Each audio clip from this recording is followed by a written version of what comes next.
Yeah, that's weird because I can't imagine you hating anybody. I've known you for so long now.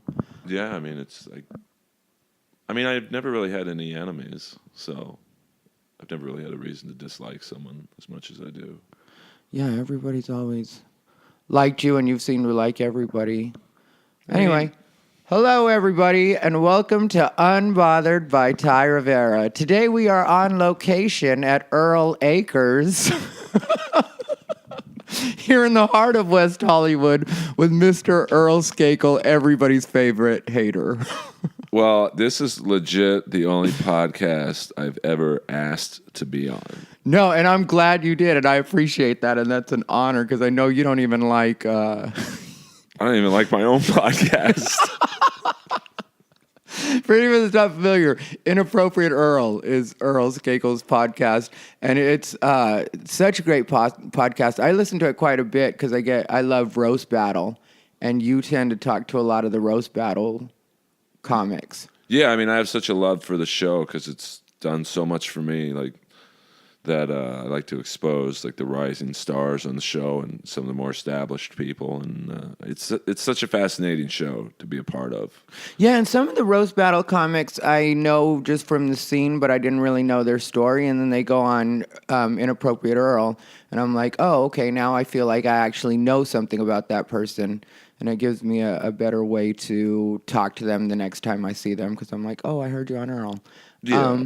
What I was going to ask you, though, or tell you, though, or check in with you on, did you see that thread I got in an argument on like last week about roast battle? No, you know, I've almost thought of deleting all my social media. Yeah. But you can't because if you have a podcast, you have to be on Facebook, Instagram, and so I have not seen it. But what's Well, it was this guy, and I won't mention his name just because I don't want to throw him under the bus, but the thing that got on my nerves about it was he was claiming that roast battle was bad for the LA comedy community. And this guy isn't even really on the scene as a comic.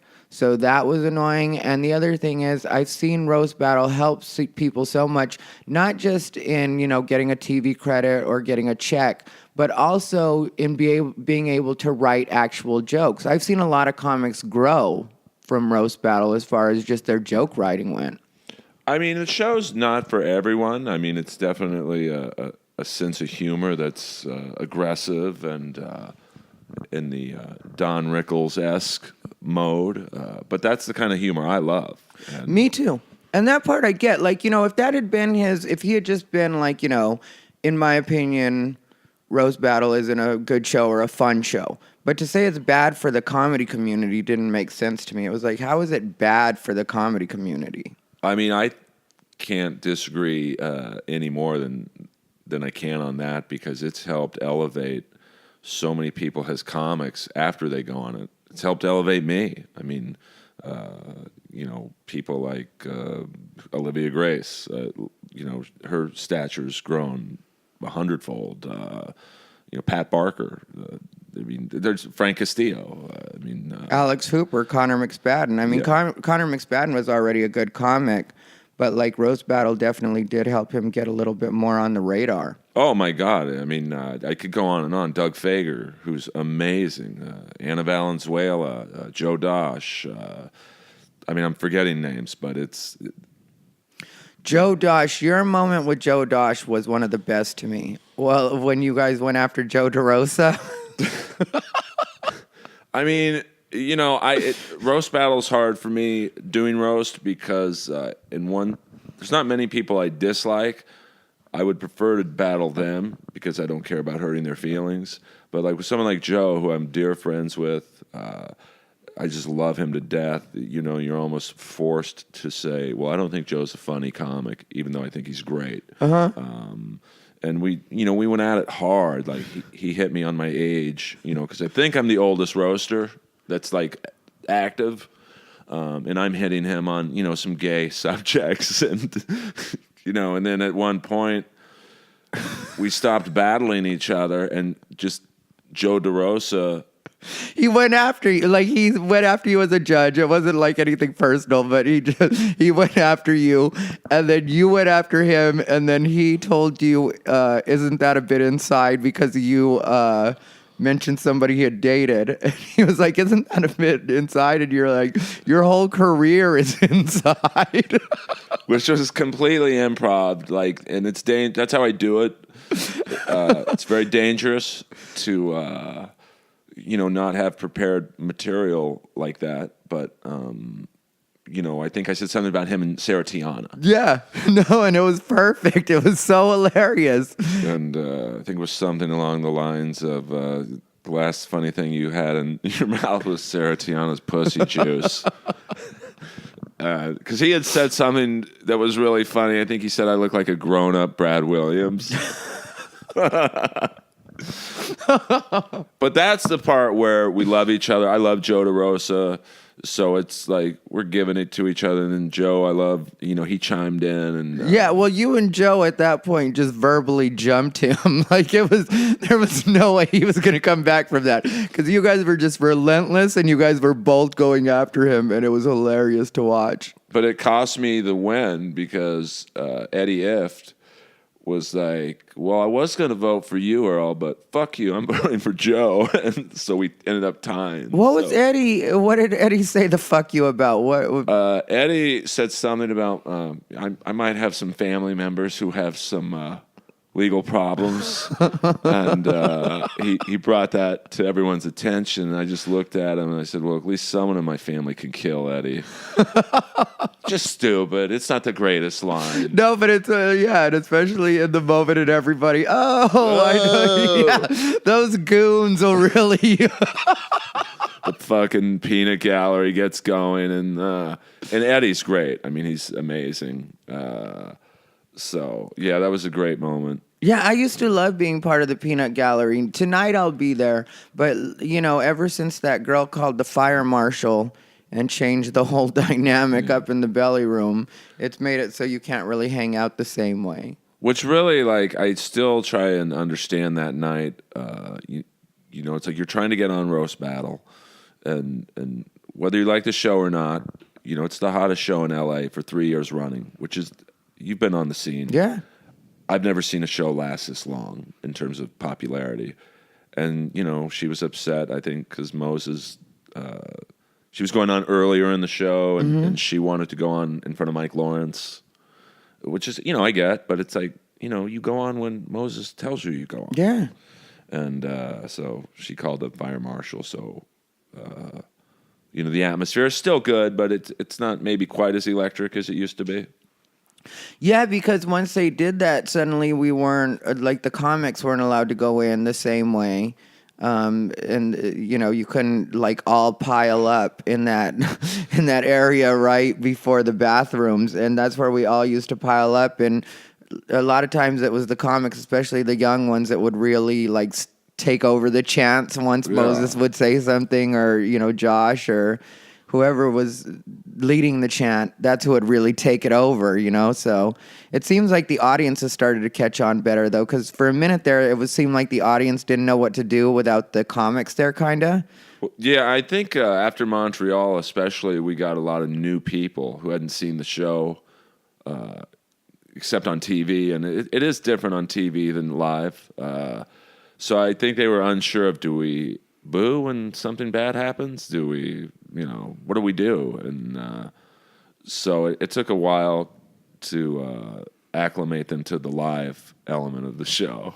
Yeah, one thing I wanted to find out from you was, because on the show you play the house hater, and with that you're the house racist too. And you'll go pretty... deep. Real deep. Yeah, you do go real deep. How did you originally figure out that was okay, or that they would put up with that from you? Because you'll say anything. Pretty much. I mean, I won't say the N-word. You have said it, though. No, I've never said it. You have. You never sang said it in there. one time. I've never said it in there. Oh, outside of there, I say it all the time. You sang it one time. Well, yeah, I sang it one time. Because Coach T was playing that song Blank made word, it. we made it. Blank word, we made it. And so I might have, thrown in a cappella. See, you knew exactly what I was talking about once. I was like, This is why I want to do your show, because I knew, like, you keep it real.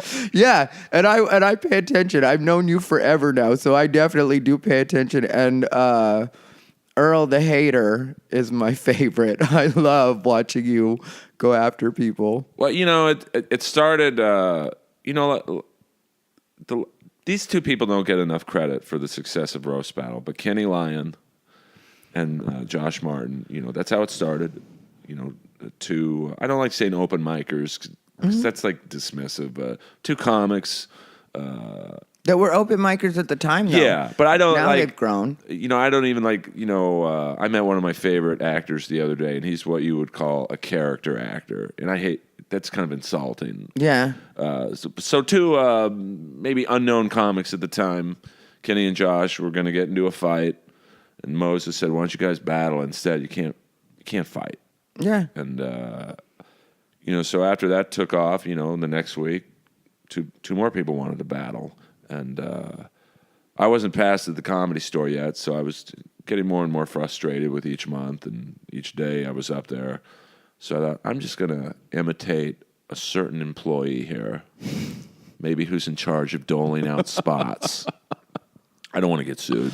Wow, Earl. Well, I mean, I can't watch an NBA game. It's like Gorillas in the Mist or something. And I would throw out lines like that. And in those early few months, me and Moses saved every battle because, at one point, one of the headlining battles early on, just to show you how far this show has come, was Jim Diggity against Scott Kidd. Oh, really? So, there weren't really it was just battles. It wasn't really a featured headline. But, that's like, and nothing against those guys, but like now it's, me against Jimmy Carr. Mm-hmm. So, or not me, but like Sarah Tiana against Mike Lawrence. Yeah. So that's like, so back then the show needed a little pepper on the steak to keep the room going. And me and Moses we just have this amazing chemistry, even though we don't really know each other that well.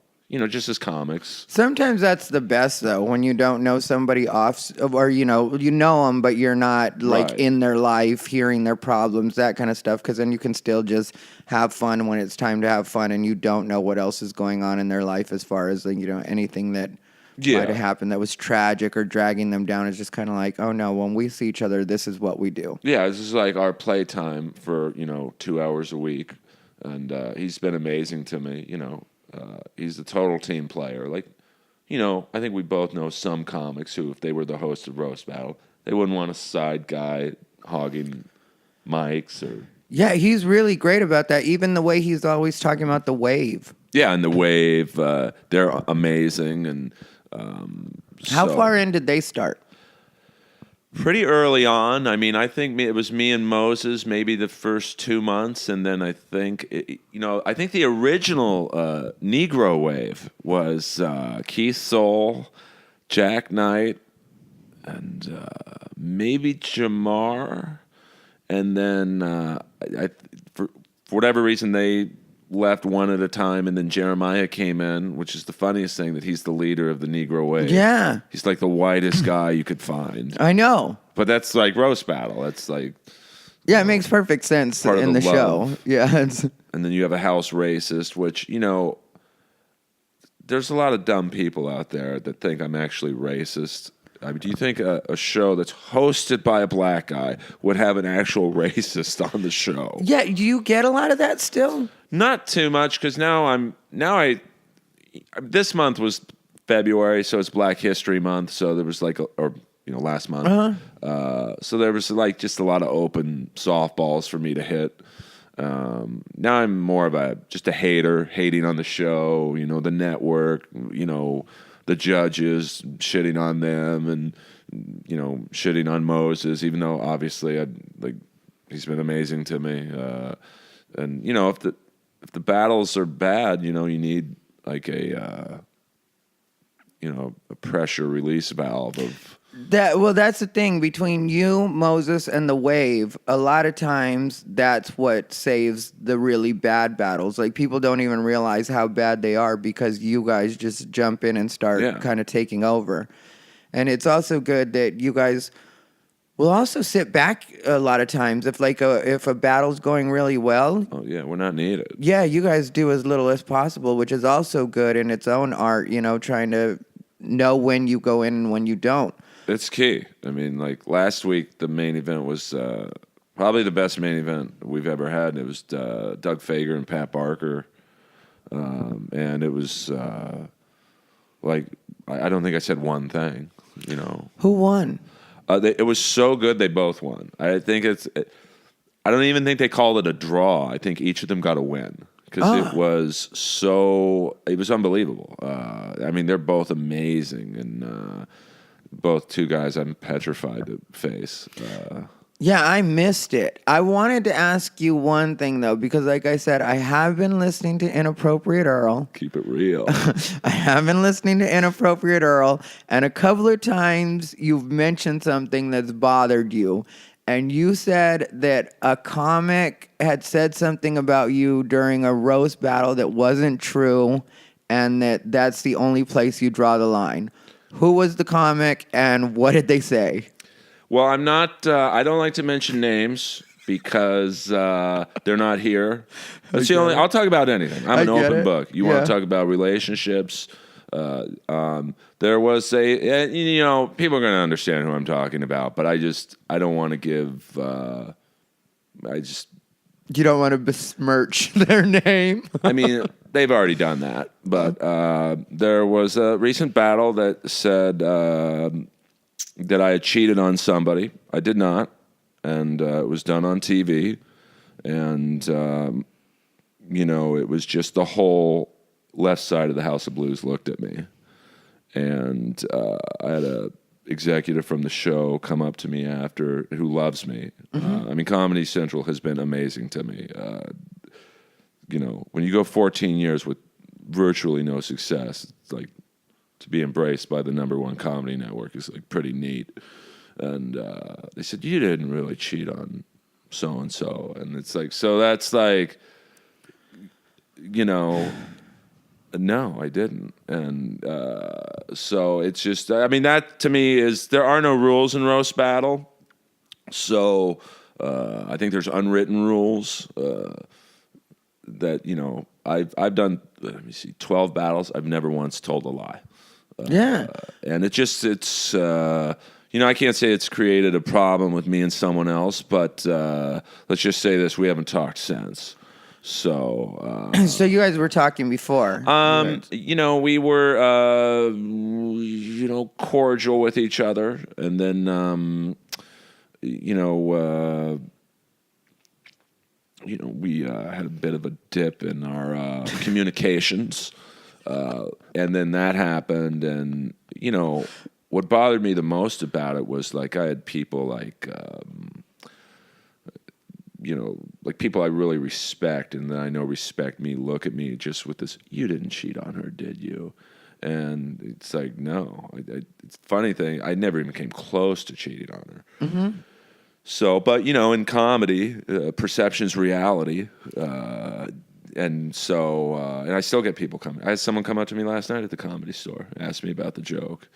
And, it's kind of a similar situation happened with a girlfriend that we both know. I'll call her girlfriend #1. Girlfriend #1. Well, I don't like saying their name because maybe they don't want no, I get it.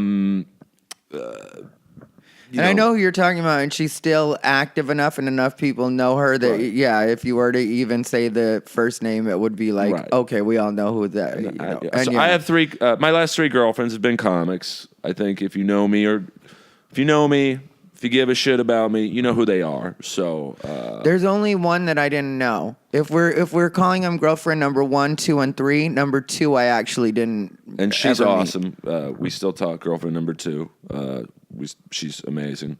But with girlfriend #1, I used to give a girl a ride home from the Comedy Store every night, and this girl she lives on my street. She's, I guess you'd say, famous or infamous, depending on your perspective, for hanging out with a lot of comics. Okay. Fucking them. I don't know why I'm being... Yeah. And but with me and her, she was like a younger sister to me. I had no sexual interest in her. Typically the type of girl that I would normally go for, brunette, huge tits, but I never even touched her. Someone told a drunk comedy store waitress, who will definitely go unnameless, told girlfriend number one, I don't know what she exactly said, but it was something along the lines of, I think Earl's fucking this girl. And then that was the genesis of my problems there. So. Yeah, that's horrible. Well, You've had, but here's the thing. You have your situations, but they always stay very discreet, which I don't know how you do that, how you keep everything from everybody finding out all the time, because I don't even fuck anybody on the scene, and there's a million rumors going around about me all the time. And you actually date different people on the scene, and for some reason, aside from this thing that you mentioned with Roast Battle where people have been asking about it, well, it was such a specific joke that there's no way anyone could mistake it for being it anybody else but me, because he said, well, comic number 3's last 50-year-old boyfriend cheated on her. And literally, as soon as the joke was said, the whole room, the whole left side of the room looked at me. And, I was sitting behind the judges that night because, Dr. Ken, who's been amazing to me, just another benefit of Roast Battle, was like, I'd like to meet Earl. Mm-hmm. Which is crazy to me that, someone that famous wants to meet me. yeah. And he comes up to me and says, hey, can I take a picture with you? And it's like, this is, so surreal that, little things like that make me feel so good. Someone like him, and he was a fan of me from the first season of Roast Battle, because for anyone who's ever seen me battle, I basically am doing an impression of the wrestler Rick Rude, who was this beautiful. I was in love with Rick Rude. Right. Yeah. So heart attack, was that what took him out? It's hard to say exactly what a pro wrestler dies from, because there's usually so many variables. I guess you could say heart attack. It's really sad. He was wrestling my favorite wrestler of all time, Sting, and in Japan. And not that this is a wrestling show, so I don't want to lose your viewers, but Sting had dropped him on the edge of the ring, and his small back went right on the edge, and he broke several vertebrae. Sting, not knowing, picked him up again, and dropped him basically on a broken back, and so ever since then he was Pain Pill City, and whatever else he was taking. So, but the healthy Rick Rude that I like to remember is he's a great bad guy, and he was just a cocky heel, and that's what I don't really like battling from the standpoint of I have to come up with a creative way to do it, because I can't. If you and I were to battle, and we never will, because we know where the bodies are buried. I couldn't sit there and go just in my own voice, well, Ty, I know this guy you fucked, and he said you had a small dick. I would have to say it in a Rick Rude, type of... Yeah, and your intros are great, too, except for the triplets did fuck the last one. Or was that the last one? I cannot blame them. It was horrible acting. I blame them 100%. That was the worst. Well, let me... Not once again, I have to bring pro wrestling into this. Now that Rick Rude has passed, Sting is my favorite. Long story short, there was a match. It was Hulk Hogan against Roddy Piper, and all of a sudden, the whole NWO, basically 10 bad guys, started beating the shit out of Piper. And then from the corner of the arena, a Sting comes out, and he comes to the ring. And it's not Sting. He was just dressed as Sting. And then another Sting comes out. And then 2 more Stings come out. And then 3 Stings come out. And then two stings come out, and one of them is the actual sting. And so one of the bad guys hits the fake sting drops, and then he hits the real sting, and then you just see Sting take off his mask. So that was the idea that I wanted to do. And I wanted to have Tony Hinchcliffe sit at the haters table and announce, because he's a big wrestling guy, and last minute he couldn't do it. Matt Edgar was supposed to cut a heel speech, basically saying Earl sucks, he's too much of a pussy to come out here and battle.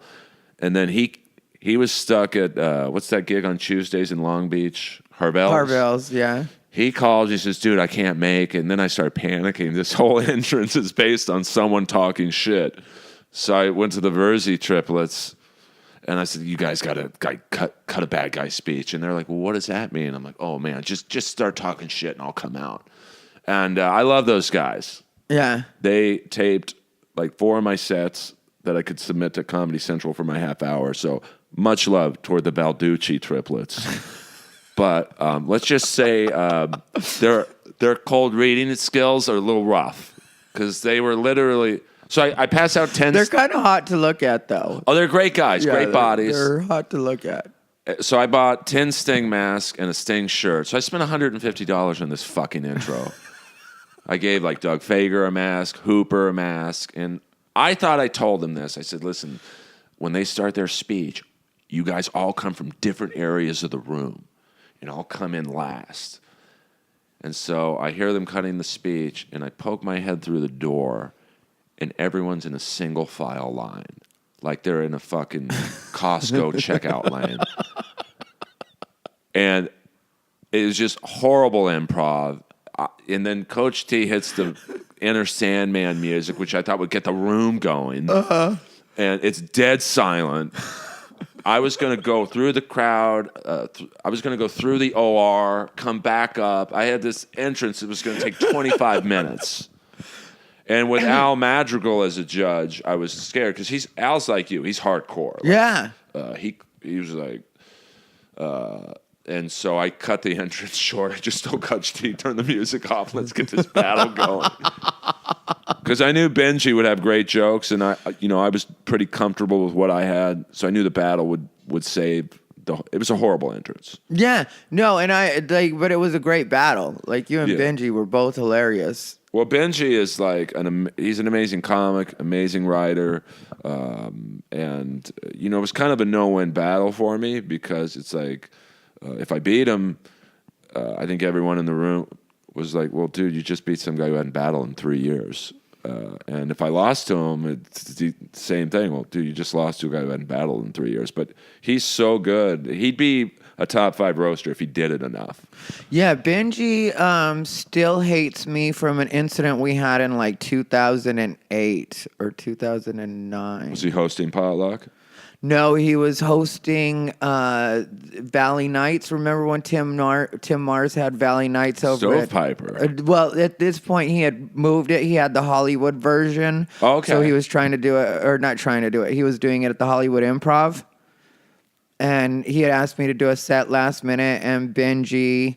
that night I wasn't planning on saying that I was gay, because I was working on material that was regular, right? Just, funny material, nothing to do with gay. And once I go into gay, then sometimes it's kind of hard to pull out of it. It's just like, okay, this is what we're doing now.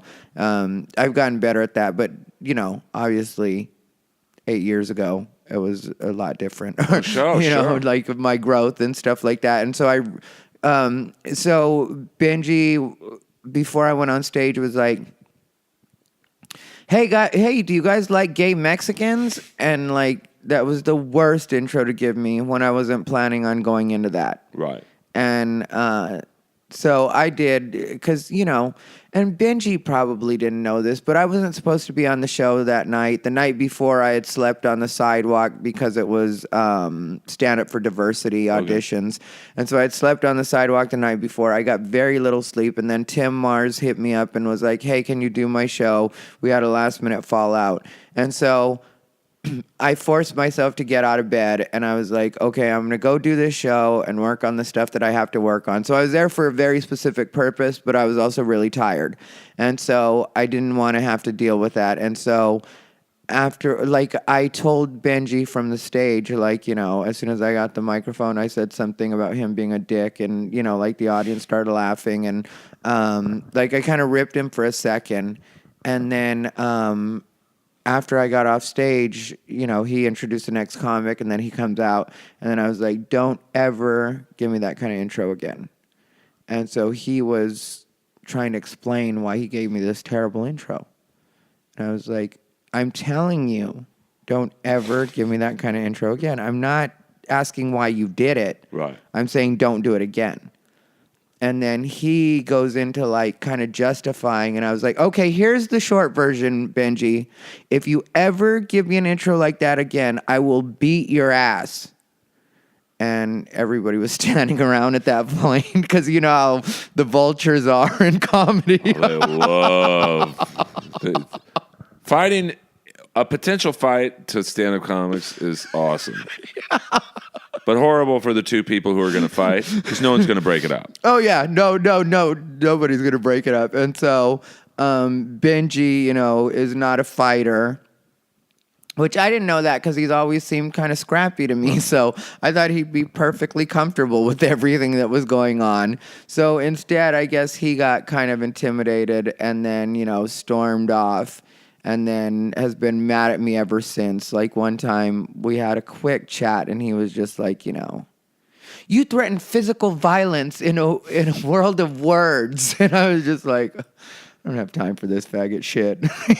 I mean, that bums me out because I love both of you. And, like, you both are great people. Well, the thing for me is I was mad that night, and I just needed him to get that you don't... Because, like, that's my thing with everybody. Don't give me any kind of shitty, like, he's gay intro, any of that kind of stuff. Just introduce me by whatever my credits are or by whatever show I've done or whatever you want to say about me. If you want to mention Unbothered, do that. But, like, none of the, like, he's gay, he's Mexican... all that's for me to tell the way I tell it when I tell it. Right. And so that was my main thing with that. And I was particularly bitchy that night because I don't know how you sleep on sidewalks. Brutal. But I don't usually get any sleep. So I'm lucky if I got an hour of sleep and then I go home, because that took until at least noon to do that audition and stuff. And then I get home and get like maybe 3 or 4 hours of sleep. And then I wake up to, Tim Mars calling. Well, the night before I tried to sleep on a sidewalk and it didn't work out. And now I got 4 hours sleep and I make it down to the show and then I get a shitty intro. And so I was in a particularly bad mood. I can admit that, and I would have been fine if nobody had said anything, but like that shitty intro just set me off, And, no, I get it. And the fact that he wouldn't get it. It wasn't even just the intro. It was the fact that he kept trying to explain why he had done it. And I found that when people explain why they're doing something, that means that they're likely to do it again because they think there's a good reason that they did it. Well, it's funny. You mentioned that because I might have had a conversation with the person who did that joke.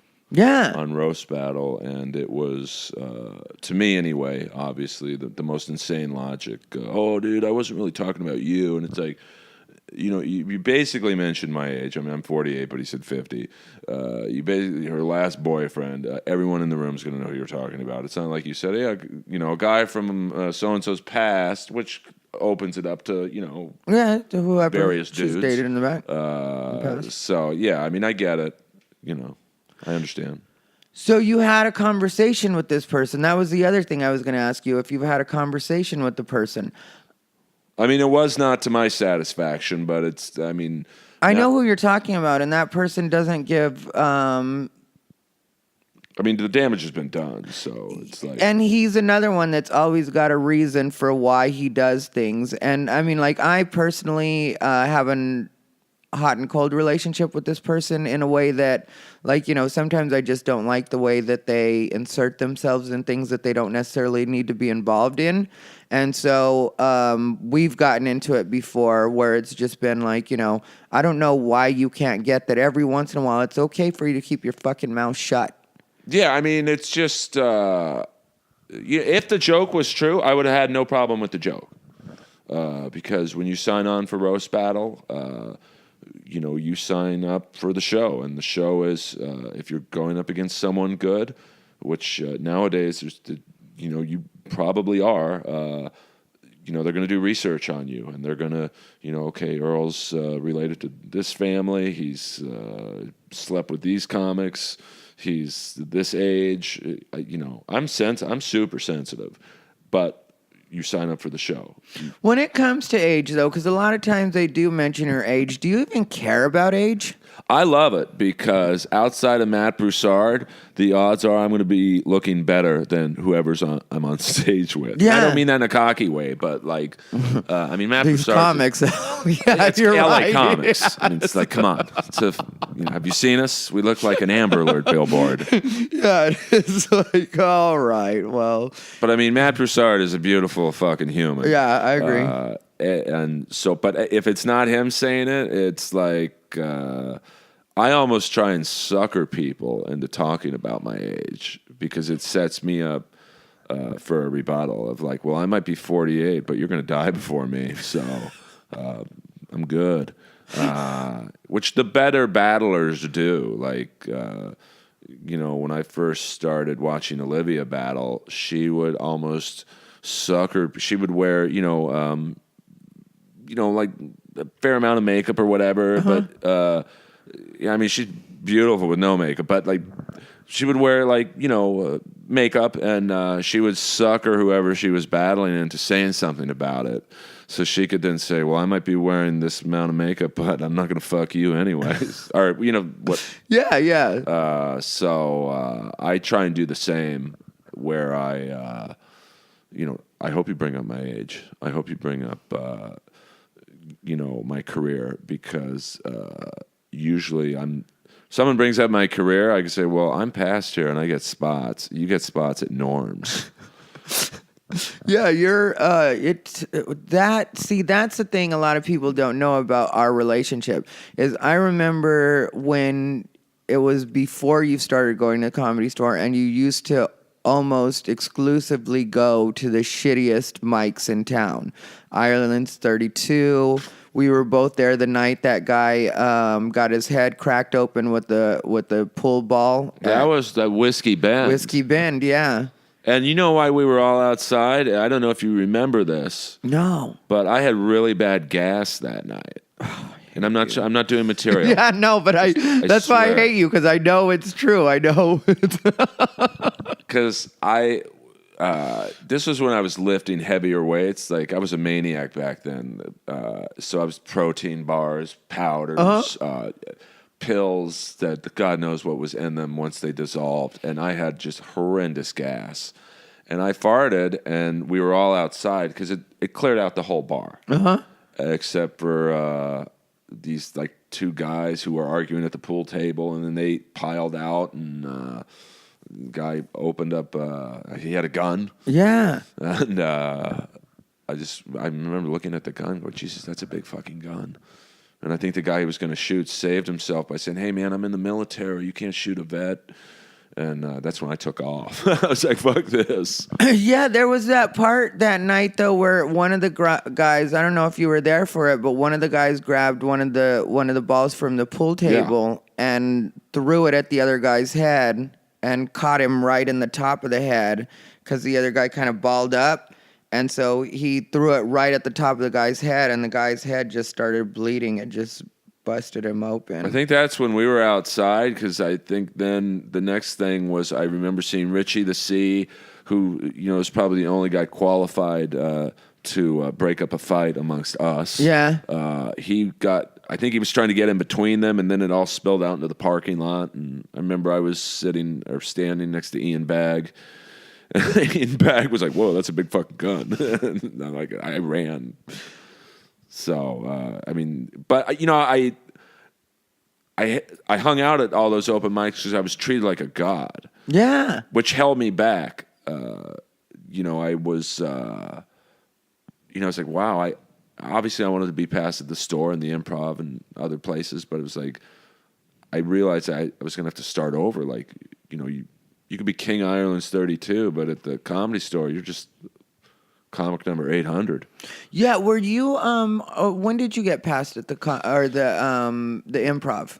Well, I was past there. Like Kelly Krabby, who it's funny how you can remember someone you haven't seen in a decade. She has had seen me at the Laugh Factory because I'm going a little too inside here, but like her boyfriend Ted was on the show with me at the Laugh Factory, and she's like, "Wow, you're great. You should go to the Improv. I work there."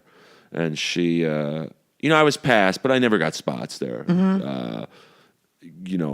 Which always made me laugh when people would brag about getting an email from the Improv for spots. I'm like, dude, we all get that email. Yeah. I've been past there I've gotten maybe 10 spots there in 10 years. But at the Comedy Store, I was past, I think, the end, December of 2013. Okay, so 4 years now? Yeah, it doesn't seem like that, but, right. Well, just over 3 technically. Yeah. Maybe a year into Roast Battle. I was lucky that the older talent coordinator was relieved of his duties, and part of it was luck that Adam, who's he's not the new, but current talent coordinator, had seen me open up for Rob Schneider and Jeff Richards at the Tempe Improv, where he worked at the time. So I lucked out that, I did pretty well. I wasn't killing, but, as a host, I was doing better than most, I guess.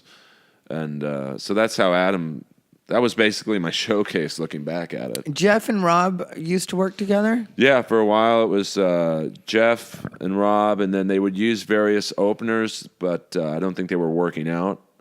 And so Jeff one night asked me, "Hey, do you want to open up for Rob Schneider? I'm just going to watch." And it was at the West Side Eclectic Theater at the time, which is now West Side Comedy Theater. Yeah, I think that's what it is. West Side Comedy Theater, which is in Santa Monica, and it was packed. I mean, this was when Rob was just getting back into doing stand-up, so like Adam Sandler was there and all his friends, and it was just me and Rob, and I did pretty well, and then so I started working with them, and then about 2 years in, Jeff left to do his own thing, so I owe Jeff Richards a lot because Yeah, how long did you work with Rob?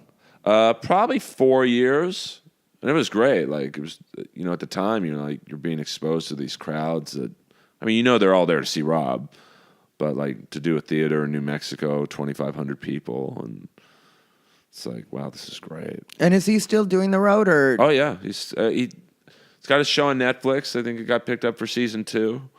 And so I don't work with him a lot anymore, but we're still buds, and. I owe Jeff Richards a lot for that initial hookup. Did you get tired of doing the road, or are you? Because I know you said it wasn't your favorite back then. I mean, like being on the road. Like you liked the shows, but you didn't like being on the road. I mean, it's, I think after a while, and I know you've opened up for like a lot of big comics, you reach a... I'll say. Like Joe Coy. No, I was just playing with the phrasing more than anything else. I mean, literally, you've opened up for some big comics. I'll say 9 inches. I think you reach a,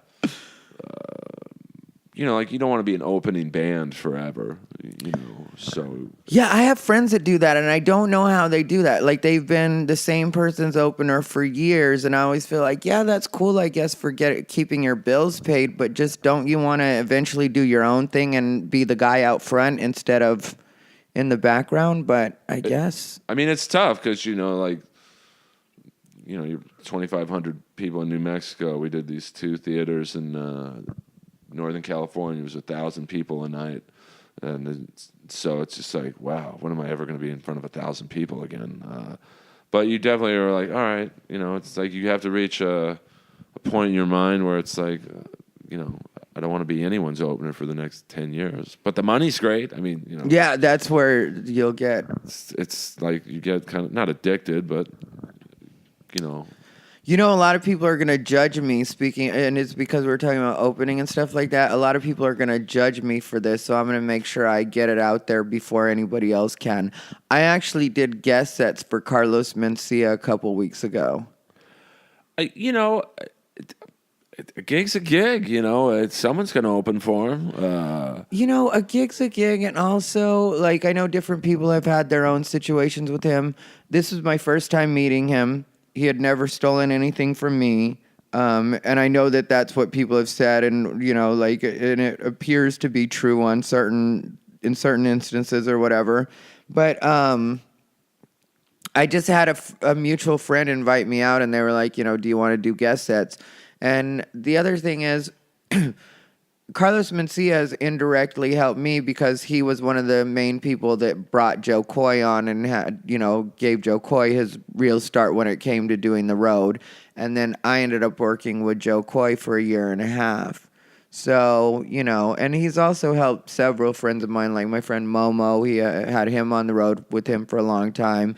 This guy that invited me out this time, Cisco Duran is his name. He's been opening for him, I think, for like 2 years, 3 years.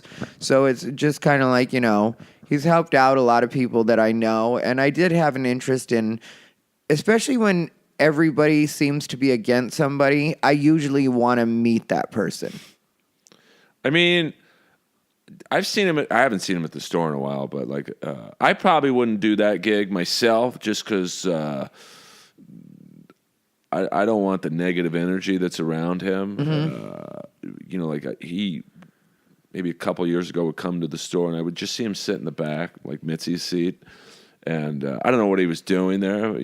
Some would say that he was like listening for jokes. Yeah. I don't know if he was or not, but there was definitely an energy when he was in the room. Like you felt him in the room. Like I can't say that about a lot of comics. And I mean, I somewhat believe in that aura around people. Oh yeah, I definitely do. And with him, it was definitely there. And like people would walk out when he would come into a room, and like he'd go in the kitchen, and like in the kitchen people were talking, and then he'd come in, and kind of people would just like dissipate away. I mean, he's never fucked me over, but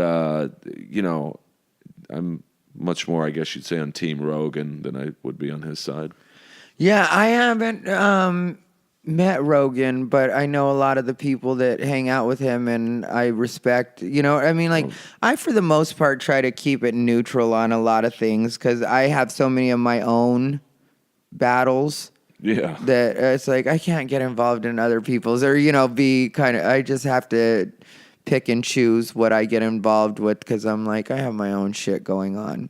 Yeah, I mean, Joe's been awesome to me. Like, every time he mentions my name on his podcast, which he doesn't have to do, I get like 100 followers, which seems silly to, but like it helps me out. Yeah, it helps out a lot. His fan base has been awesome to me. The Death Squad whole network.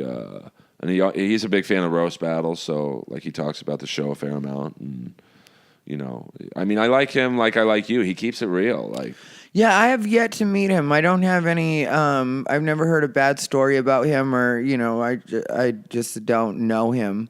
We were in the green room at the same time in the belly room one night, but Todd Glass was also there, and he and Todd were talking quite a bit, and I was like, I don't get involved when I don't know people. I don't understand the way new comics now will just jump in a conversation. Like if the two of us are talking on the patio of the Comedy Store and all of a sudden some new comic comes up and starts talking, I feel like, why are you talking? Yeah, I mean, especially at the Comedy Store, it's definitely a don't call us, we'll call you type of vibe. Like, yeah, if me and Ty or whoever, pick any two comics are talking, if we want you in on the conversation, we'll like somehow send out the bat signal for you to come over. Yeah, you don't need to just volunteer yourself. It's not like we can't handle a conversation on our own. Yeah, like if I see Joe Rogan talking to Ron White, I would say I'm friends with both of them. I mean, it's not like we hang out, but I'm not going to go up to him and just, hey guys, you guys playing cards? If they motion me over, I'll go over and talk. And I literally ran into Ron White a couple weeks back at the store. He's the best. Yeah, I literally ran into him. I was walking halfway backwards, or somebody made me laugh, and I walked backwards a little bit, and I bumped into him, and it was kind of surreal turning around and having, because, I turn around to say, excuse me, to whoever it is I just bumped into, and I turn around and all of a sudden I was like, excuse me, and I was halfway through my excuse me while I was turning around, and then all of a sudden I'm like, oh, that's Ron White that I just bumped into. And yeah, he was super nice about it. He was cool. He just keeps it real, and like, that's a guy, you can't get any more successful than he is. I mean, he makes millions doing comedy, literally. And like one night in the main room of the green room of the main room of the Comedy Store, he was talking to me and Olivia and just keeping it real, and just like, he wasn't talking shit, but he was just like, this business is and, just like it was neat to see someone that like successful. Just Well, that's what you want to hear. Like a lot of times from the big comics, when they talk to you, it's almost like, yeah, I want to hear what the real problems are, because I know what the problems are on this level. yeah, it's like a lot. But I look at you and I think everything's perfect because you're Ron White, and then all of a sudden you let me know, like even when you're here, it's not 100% perfect. Yeah, I mean, they get. I'm not speaking about Ron, but like I was lucky enough to get on the show I'm Dying up here on Showtime that's coming out in a couple months, and there were comics who auditioned that didn't get it or whatever, and they were bitching, and like these were pretty big name comics, so it's like big name comics get rejected too. What'd you do on the show? Can you say? Yeah, I was. They saw me at Roast Battle, the main writer, and I think I'm in like the last 4 episodes. Playing a bitter late night comic. Everything sucks. Just doing the same set night after night. He just got divorced. His wife's with some younger dude or whatever. So it's really Yeah, so you actually have lines, and you're not just, okay, good. I mean, I'm not like a monster part of the show, but a couple lines in each episode. Yeah, no, that's great. But I know a lot of people audition for that show, and so big name comics get rejected too, which I think a lot of people don't figure that out. Oh, I figured that. Yeah, I've seen like a lot of I've been privy to a lot of those conversations from both ends, where people have been like, oh yeah, he was a dick when he came in, and we thought he was and then from the comic being, and sometimes I've heard both sides of the same story, which is always the best when you get to actually hear separately because you can usually put together what the real story was from what the two parties will tell you. You're like, okay, I'll tell you what sounds like it makes sense. Well, it's like with breakups. Like, if you were to ask girlfriend number one why we broke up, you'd probably get 90% of the same story, and then that last 10% would be maybe different than mine. Yeah, girlfriend number one, I hooked you up with. Right. But I mean, I guess you could say that about any couple, like, Yeah, but I remember I hooked you guys up, and it was this weird cat and mouse situation because there was somebody else that was on their way out of the picture, and it was a whole. That was girlfriend 1B, I guess we'll call it. But and we're friends now, so I mean, we don't like hang out, but like we buried the hatchet. How hard was the death of Lemmy on you?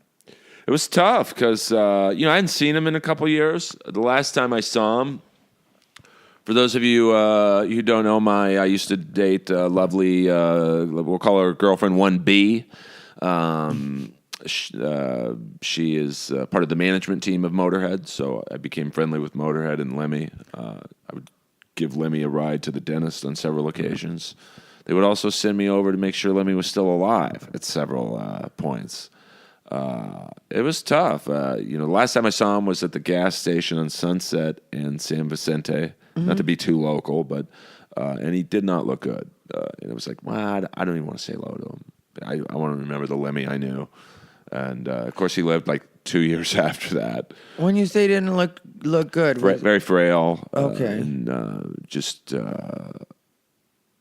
but still rocking and rolling till the end. I think he had a bottle of Jack in his hand, and I think a black stripper or a lady friend with him. So he looked at me like he knew me, but I'm like, I don't want to bother him. It's just I want to remember him. One of the saddest pictures I've ever seen was at his birthday party, his last birthday party. Russell Peters took a picture with him, and it's just like, oh man. And I think he died like a week later or something. So yeah, I saw his Netflix that documentary they did about him, and that was a few years ago, and he still looked like a little rough. Where did he live? What area was that? He lived on Harrod Street, which is right. Not behind the rainbow, but down from the rainbow. So he lived there forever. I used to go over and water his plants, and that documentary doesn't even begin to capture the magic of that apartment because there was so much stuff in that apartment you couldn't see the carpet. Yeah. Like videotapes. Probably the funnest story I can tell is girlfriend 1B asked me to go get his mail one day. I'm like, well, where are the keys? Top dresser drawer in the living room. So I go over there, I pull open the drawer, and hundreds of black Polaroids fall out of him getting blown. So I'm petrified. I'm picking up all these pictures, trying to make sure he knew no one saw them. And I start looking at the pictures, and then I look where I'm standing, and it was in that exact spot where he was while he was getting belated. And then I start looking around the apartment. I was frozen. I literally couldn't move. I was so like, oh my God, I'm in the same spot. And then there's 3 video cameras pointed right at my crotch. So I think Lemmy was a bit of a voyeur. Yeah, that's what he liked, POV. Yeah, and a couple other things. But 1B asked me, Were they pretty girls? Were they young? Was it just? they're not my type, but I don't really have a type actually. So, yeah, he had his thing. They weren't for me. A little rough, huh? A little green around the gills. But I was asked... little green around the kill. Gain green, more like it. But I was asked to be the usher at Lemmy's funeral because 1B was like, oh, Earl, you're going to be the only one who knows who these guys are. Because, there's a seating chart. Yeah. And it's like, you have to sit Rob Halford from Judas Priest. How does Rob Halford He looks look? right. Does he? I mean, I've seen him in concert. He doesn't move like he used to. But he still, for the most part, can sing like he used to. And then it's like, well, you can't sit Gene Simmons next to Dee Snider because they're not really fans of each other. And, I'm like, okay. And then, of course, like, Gene Simmons walks in, and I'm, like, the biggest fucking Kiss fan. So you're trying not to act excited because you're at someone's fucking funeral. And Gene was supposed to be in, like, the 6th or 7th row. And he's like, I want to sit in the front. I'm like, oh, well, they told me to sit in the here. And, I'm, like, trying to be, like, diplomatic about it. And, of course, he sits in the front. And Yeah. Well, when Gene Simmons says... Yeah, he's the best. And his kids were at Roast Battle last week. Oh, okay. Nick and Sophie. And they were like, we're coming back every week. This show's insane. How's Nick looking these days? He looks just like his dad. Yeah. To me, like a 6'8", 25-year-old version of Gene. And the daughter's beautiful, and they were really cool. And I like that they didn't make a fuss about, hey, we're Gene Simmons' kids. We want to... it's just like 2 normal, not teenagers, but young kids. young adults. Yeah. So, yeah, but it was sad to lose Lemmy. And then, like about 3 weeks later, I think Jimmy Bain, who was the bass player in Dio, he passed. And Wendy Dio, Ronnie Dio's wife, was like, hey, girlfriend 1B, can you get that usher back? Because he's going to know who to seat and where. And so 3 weeks later, I'm at the same funeral home seating, Vivian Campbell from Def Leppard. And none of the people at the funeral home knew who he was. I'm like, oh, my God, that's the guy from Def Leppard. Here, Mr. Campbell, you're right here. And, at Lemmy's funeral, I'm seating Triple H, the wrestler, and Dave Grohl, They gave Dave Grohl and Triple H gave the best speeches. Probably one of the coolest things I've ever done in my life was, and I don't think anyone will mind me saying this, but after everyone had left, me and most of Motorhead's management, a few other people went to give Lemmy a goodbye at his final resting place, and I'm standing next to Dave Grohl, and we're like both crying, and it's the most surreal. Like, they have Lemmy on one side of the cemetery, and then directly across from him, it's like it's meant to be, is Ronnie Dio's resting, gravestone, and his gravestone is like Dio's gravestone is looks like a stage. It's massive, and it's got like two devil horns things on both sides. I guess they had to get like permission to get the devil horns. And it was just like so surreal to like be in between two rock legends, and then have Dave Grohl, like, you know, this massive rock star himself, just crying, and it was just like it's like very just like. Was surreal. anybody a dick? Was anybody trying to make it about them? There was one dick. I won't say who they are, but there were some guys from Kiss there. Eric Singer, the drummer, who's a great friend of mine. He's an awesome dude. He gets a lot of shit because they dress him up as Peter Criss. And it's like, you know, you talk about it's a gig. Who's going to turn down drumming in Kiss? Yeah.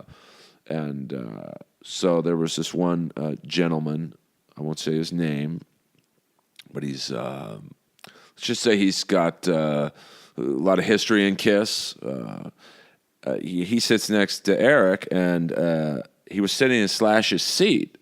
So, of course, Slash walks in, and he's got this pretty big bodyguard who I had known from Equinox, and he wouldn't get up out of Slash's seat. So, you know, you're trying to like, and this guy was really sad actually about Lemmy because they had worked on a lot of albums together.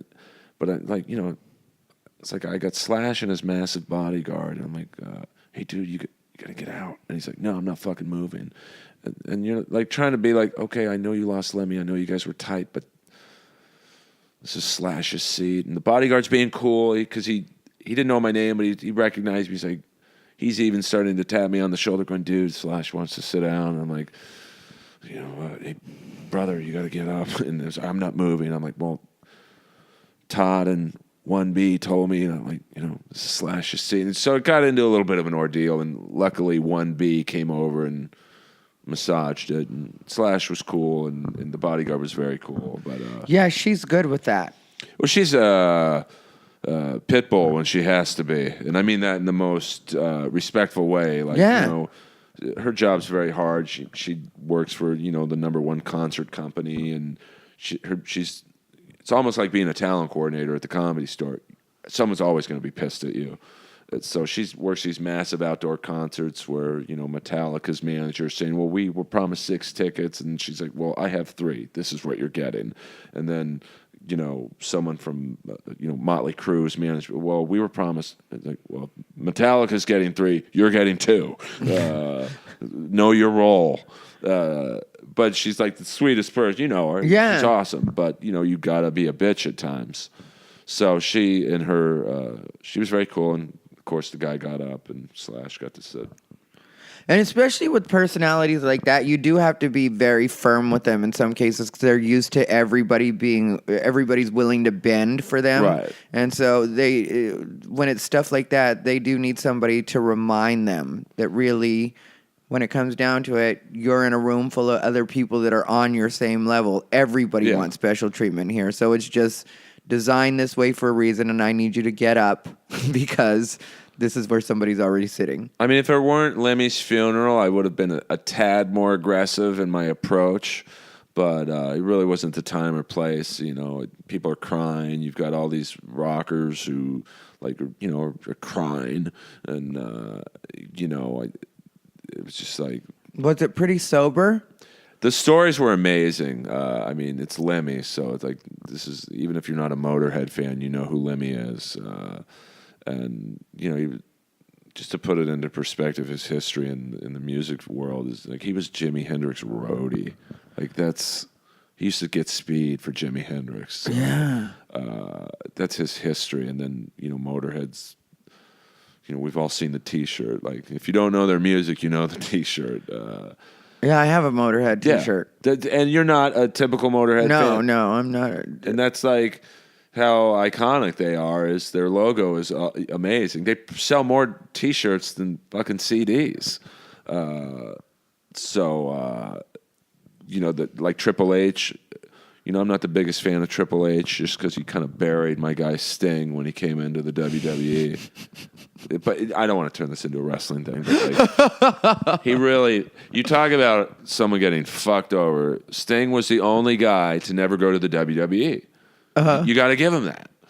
And he was like, no, I'm a reborn Christian. I'm not into this fucking bra and panties matches you guys are having. But, he finally, it's a business decision. WWE has the rights to everything.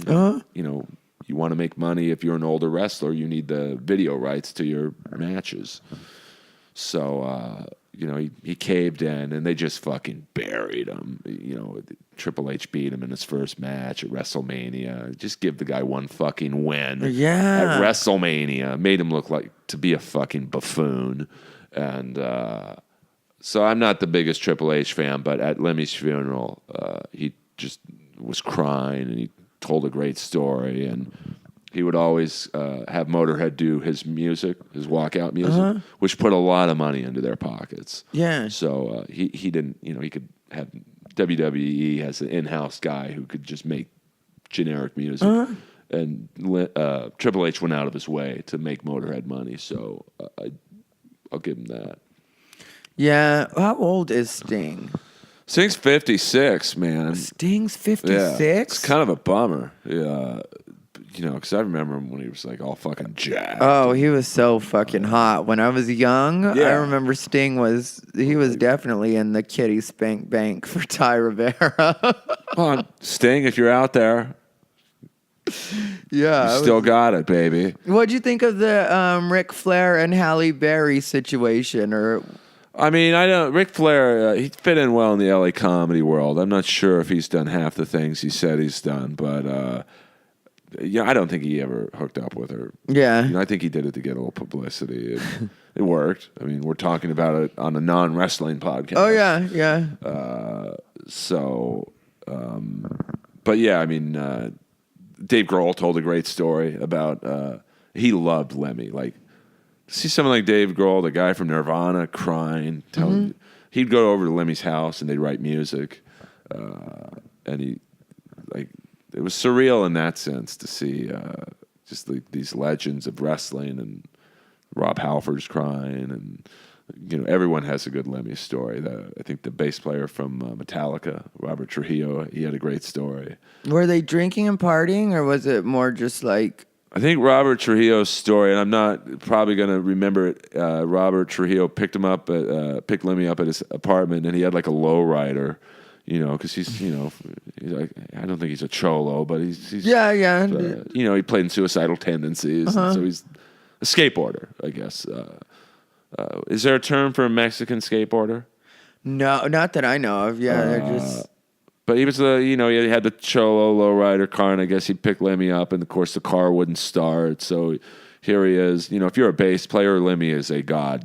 It's like us looking up to, Seinfeld or whatever. So I can imagine the nerves Robert Trujillo had. Like, even though you're in Metallica, you're still picking up Lemmy, and your car won't start. And so it was a really funny story about that. And like Rob Halford had a great story because they were, I think they're around the same age. Rob might be a little younger. So it was just like, you're trying not to fan out. Yeah. I love that kind of music, and Gene Simmons was there. He didn't get up, but it's like kind of hard. Even like the more obscure guys. I mean, oh my God, that's the bass player from Trickster. I can't believe he's here. But Shelley, 1B would have killed me. I'll beep it out. No, it's cool. You can leave it. You can leave that in because she knows how much we're good. 1B would. Kill me if I was like, oh my God, it's the guy from Rat. What about Barris Kennedy Overdrive? Is that ever going to have a reunion? I mean, we don't do it nearly as much. Not for any particular reason. I think Don likes to do his stand up and routines a little more now than he used to. And I certainly like being thought of as a stand-up, up there. I think when I was doing the BKO, it was great. I mean, it got me stage time that I never would have gotten, and so I owe Don a lot for that. It's like, because I was pretty depressed around that era of like, I want to be doing stand-up here, and Like Tommy was showing me no love. I've never even done potluck to this day. I've never got on potluck. Never was on Friends and Family. So I looked at the band as like, hey, this is a spot. And, you know, Tommy would watch a lot, so I'd try and throw out some lines that would get laughs. But looking back, it was probably pretty ridiculous to think I was impressing him by, you know, doing some weird music joke. It was never. I don't think he was ever going to pass me. So knowing that now, it's kind of silly. But I would do it every now and then. Don says, "Hey, let's do the band." We do it, and the crowd loves it. Yeah, for anybody that doesn't know, Barris Kennedy Overdrive was this late night. Earl was the chair drummer.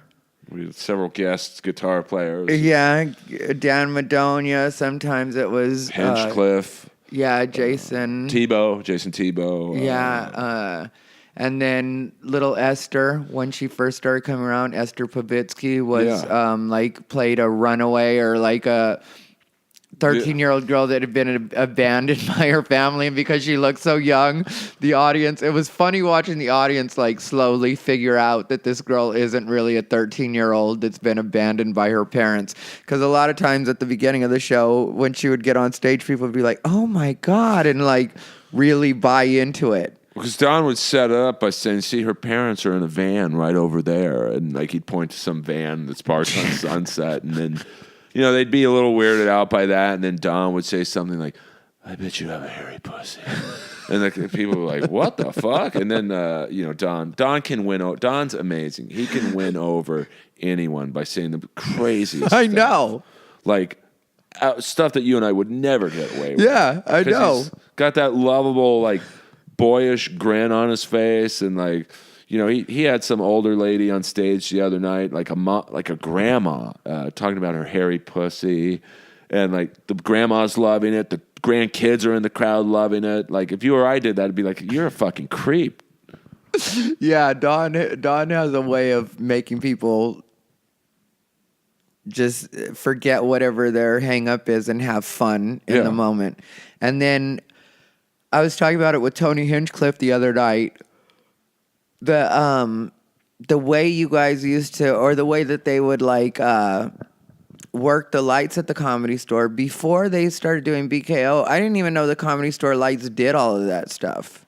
Yeah, I mean, there's like a whole system over in that back corner of spotlights and different colored spotlights. Yeah, I thought it was just, you know, like a standard, like a spotlight, and then like, you know, those lights that you can obviously see, but I didn't know that, like, it looks like a strip club or like a rock club once they really start, you know, working the lights in there. Yeah, I mean, there's a switch that turns on all the red lights of the comics' names, you know, like the famous, like Dice's name and Roseanne and Tim Thomerson and all those guys.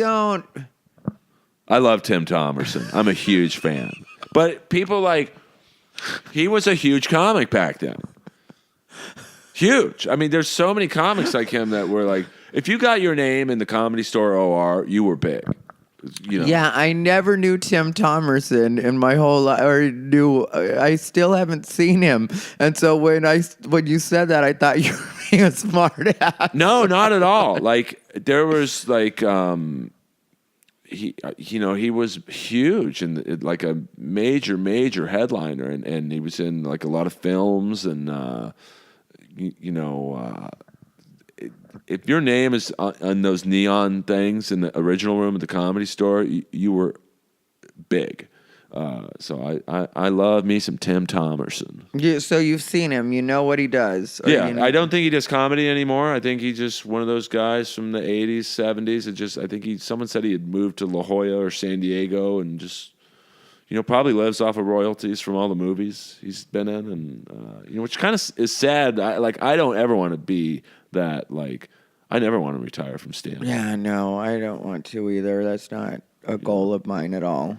I mean, we got a ways before we get to that phase of our life. I'll get there quicker than you will, but you know, I want to be like Don Rickles, still performing. Oh yeah, I don't want to quit unless I absolutely have to. You know, I guess At some point in my life, if my memory starts going or something like that, then I could see how it would be time to quit. But, as long as I'm able to get on a stage and do jokes, I definitely want to do that. Although Yeah. I've flirted with the idea of disappearing completely just because it would be such a head fuck to so many people. Well, I've thought of doing that.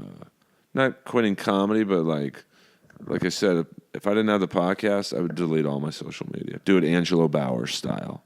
Just like, but you can't. Like, if you're promoting a show like this, it's like your numbers would drop 80% if you. Yeah, there's no way of getting the word out there, really. Yeah, I don't know how people do this without social media right now.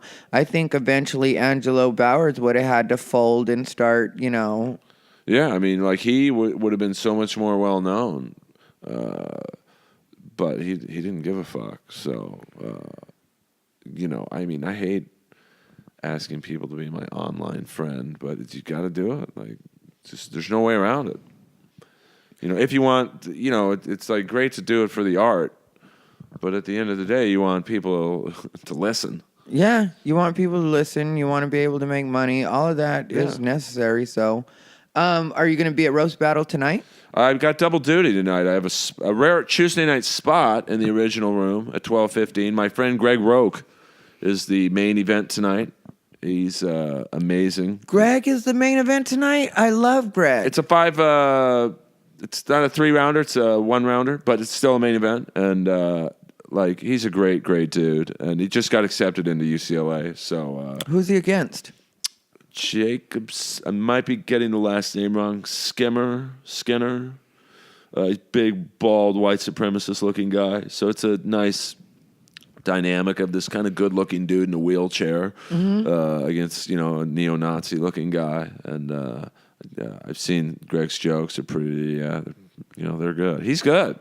Yeah, no, Greg is one person that I chat with a bit on Facebook Messenger. Yeah. I mean, like I just like him. I think he's funny and he's just a good, humble dude. Yeah, good writer as well. And I like that, before his and Frank's last battle, Frank Castillo, he told Frank that he wanted to, the only thing that would disappoint him is if he didn't go for him like he was any other comic, like if he didn't do.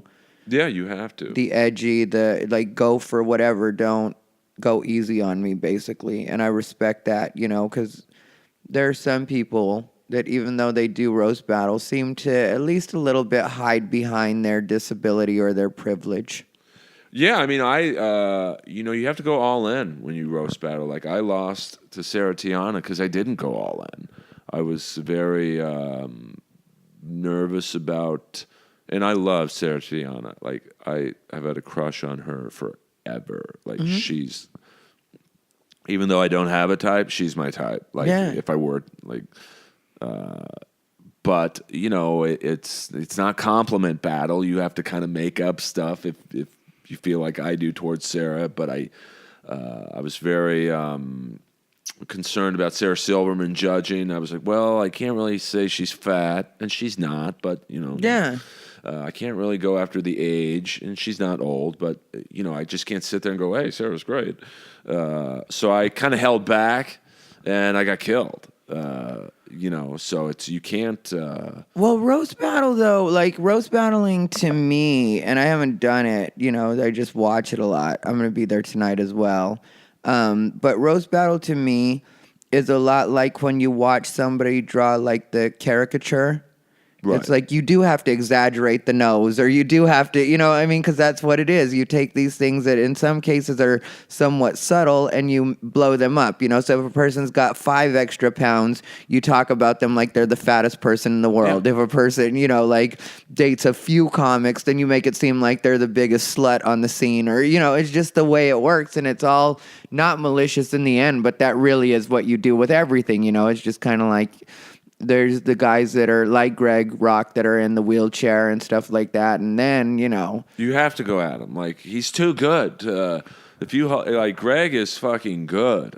Yeah, you'll get beat up, like Yeah. verbally beat up You will if you get- don't, go for him and the wheelchair and anything you can come up with about him. Like the first joke I did against Tiana was like a cute, clever abortion joke that, it was good, but it didn't kill. And her first joke killed. And when you're in a 1-round battle, when you get behind the 8 ball, it's not impossible, but it's very hard to recover. And I just was playing catch up. And I love the abortion joke. And I thought, well, Sarah Silverman will love it. It's an edgy abortion joke. And she liked it. She didn't love it. Yeah, Sarah Tiana did this toxic shock syndrome joke. I don't remember whose battle it was on, but it was like, at the on the first season. Right. And I ended up having to tweet her about it because I just thought it was such a clever joke. I can't even remember how it went, but I was like, yeah, that's definitely. And it didn't get enough love, though, because I don't think enough people...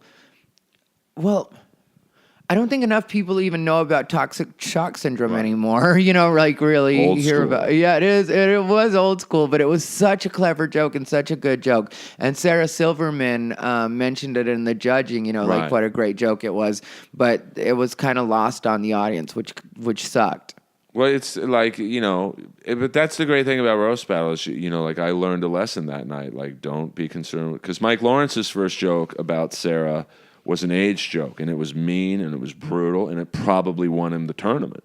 So I learned a lot.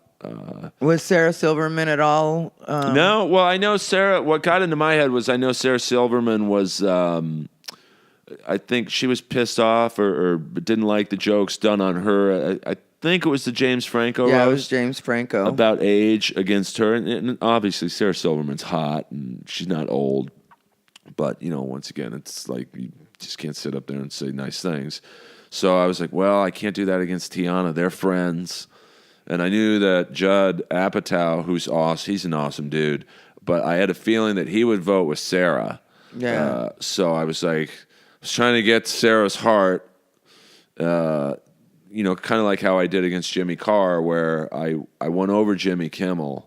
And I had a feeling that Seth Rogen would probably vote with Jimmy Kimmel, which was the case. So, but that's that's what I really love the most about roast battle. It's very much like UFC, where like every now and then in the UFC, someone who's a total underdog will win, and everyone loses. There's not one undefeated fighter, I think, in the UFC, and that's how it is in roast battle. Like, Sarah Tiana beat me. I beat K. Trevor Wilson, who's amazing. I mean, he's like a legend. He beat Sarah Tiana. So it's like, who's better? Well, they've all three beaten each other, like in the circle. So it's like, that's why rematches, although rematches don't happen a lot, they're I think, roast battles open to rematches because like anyone can win on any given night. So it's... I lost to Whitney Rice. She'd never done a battle before. Yeah. So beginner's luck does play in sometimes, though. People. but she's do. good. Yeah. Like, she was really. We went into like double overtime, and this is when the show was still pretty young, and I had my iPad on stage, and like, I almost took it to there. I went too mean on her. Like, she's beautiful. Like, she looks like Julia Roberts, and like a younger, prettier version. And I learned a lesson that night. And I'm almost contradicting myself with what I just said about Tiana, but like with Whitney, I was like, she had a joke about me using Viagra, I think, or something. And I'm like, well, maybe I wouldn't have to use Viagra if your tits were as big as your fucking nose. And like I said, you will not find a girl prettier in the comedy scene than Whitney. She's stunning. And she's in this one-piece outfit. I mean, a tin body. And I'm sitting there. The crowd hated me after I did that joke. Yeah. And so, it's you have to walk a line. And it really depends on who you're battling. And it's like... when I battled Olivia, it was like, and you've seen in a lot of battles with Olivia where she's so likable, you can't attack her. You can't directly go, you are this, because it sets her up to just ram you. Yeah. And that's why she wins 99% of her battles. And, in our battle, I was silly with her. And, we went into, double overtime. And, you can't, if you're facing someone likable, you have to play with them to a degree, or you can't look like a dick. Yeah, it is. That is important too. Yeah, It's like with Greg. He's in a wheelchair. You got to straddle the line of okay, well I got to hit him on this, but if you're too dicky, he's so likable. He'll fucking kill you. Yeah, tonight I'm going to be there. I'm glad that Greg's going to be the main event because I get to see that too now. But I'm there to see my friend Carmen Morales. Okay. She's going to be, this is her second battle. The first one, she absolutely rocked it. Who did she battle? I don't remember who it was against.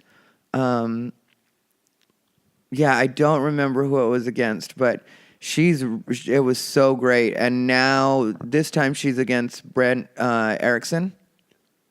I think that's Doug Stanhope's right hand man. I mean, he's funny, but this is and there's another battle tonight I'm interested in. It's Julian McCullough, who's great as a judge. Mm-hmm. I think this is his first battle against Ben Glebe, who this is his first battle. Yeah, that's a high-end battle, actually. They're both...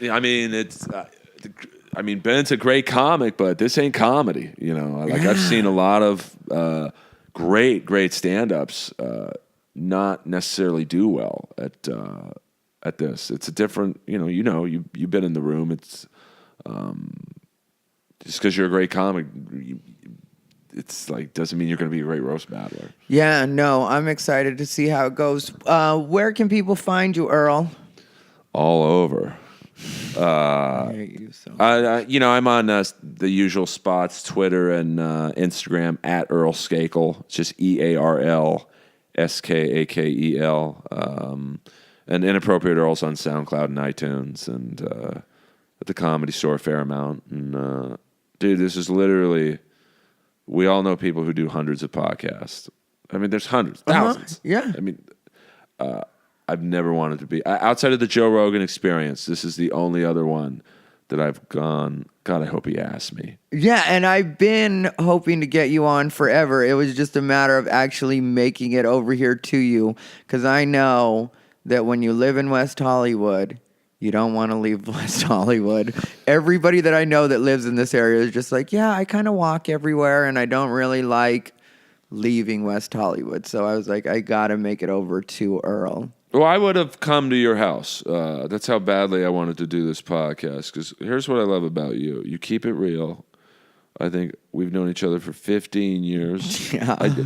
We've never really had one dust up. I mean, maybe one semi, misunderstanding. In minor. 15 years. Minor. That's pretty good. Oh, yeah.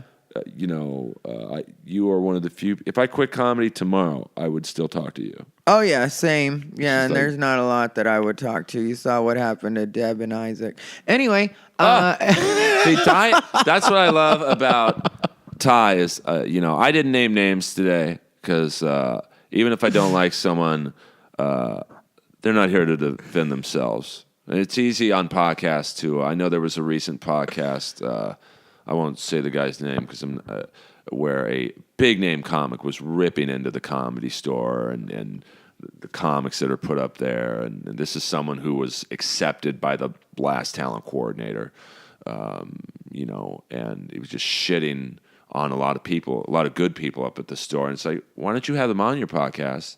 You guys can have a debate or an open, forum where you could say, well, I don't like your job performance. Well, this is why I don't give you spots.